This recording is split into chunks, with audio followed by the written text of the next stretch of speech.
We're gonna make French fries. We're gonna do big steak cut fries. The recipe in the book is traditional 1/4 inch, 1/2 inch French fries. These are gonna be bigger. I'm gonna do 2. I like to leave the skins on, just because I like the look of it, and I also like the flavor of the skin. I scrub them under cold water so they're nice and clean. And I'm just gonna cut big, almost wedge-shaped pieces. And it's important to soak them in cold water.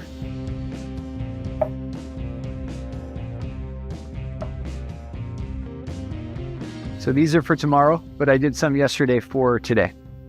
So we use a 3-step cooking process for the French fries. And the first step, after they've been soaked overnight, is to add vinegar to the water. I have boiling water, just a splash, and salt.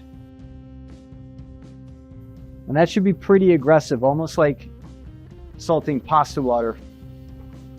It should be as salty as your food. And be sure to taste it. You should also taste the vinegar. Not quite like a dill pickle, but you should taste it.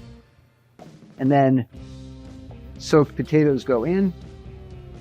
Once this comes back up to a boil, I'm going to lower it down to a simmer and then cook it until it is very tender. You want to see some almost starting to fall apart, and that's how you know it's done.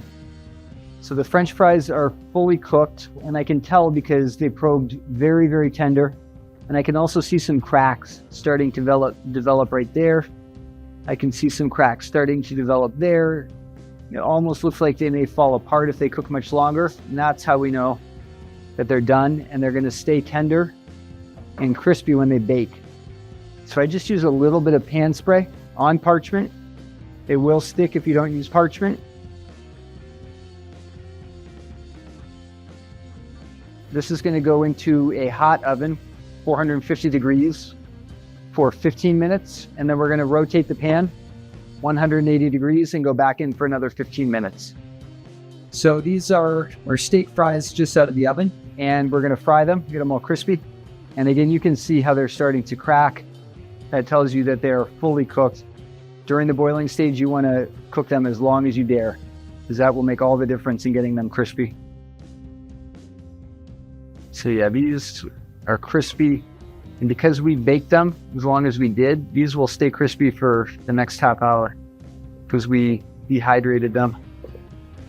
Those are steak fries.